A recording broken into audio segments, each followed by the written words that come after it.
അസ്സലാമു അലൈക്കും. തഫ്സീർ വായന ഭാഗം 55. മുശ്രിക്കുകൾ വഴിപിഴച്ചിരുന്നതിൻ്റെ പ്രധാന കാരണം ശിർക്ക് തന്നെ. അള്ളാഹുവിന് പ്രത്യേകമായുള്ള അധികാരാവകാശങ്ങളിലും ഗുണവിശേഷണങ്ങളിലും പ്രവർത്തനങ്ങളിലും ഇതര വസ്തുക്കൾക്ക് പങ്കോ സാമ്യതയോ കൽപ്പിക്കുന്നതാണല്ലോ ശിർക്ക്.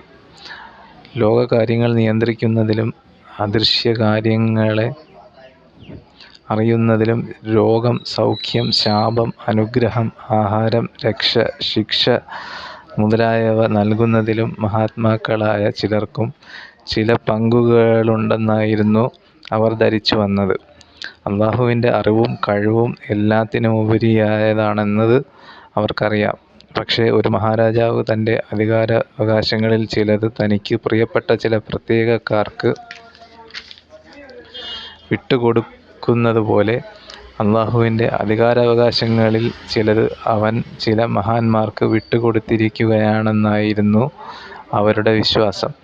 അങ്ങനെ ആ മഹാത്മാക്കളുടെ പ്രീതി അള്ളാഹുവിൻ്റെ പ്രീതിക്കും അവരുടെ അപ്രീതി അള്ളാഹുവിൻ്റെ അപ്രീതിക്കും കാരണമാണെന്നും അവരുടെ ശുപാർശ അള്ളാഹു സ്വീകരിക്കുകയും അത് അവൻ്റെ അടുക്കൽ സ്വാധീനം ചെലുത്തുകയും ചെയ്യുമെന്നും അവർ ധരിച്ചു വശയായി.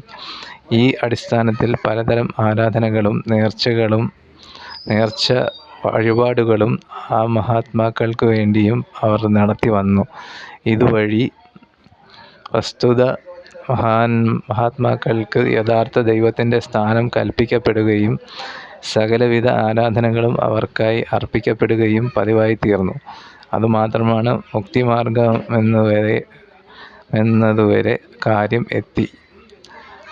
യഥാർത്ഥ ദൈവമായ അള്ളാഹുവിനുള്ള സ്ഥാനമാനങ്ങൾ വാക്കുകളിൽ മാത്രം അവശേഷിക്കുകയും ചെയ്തു.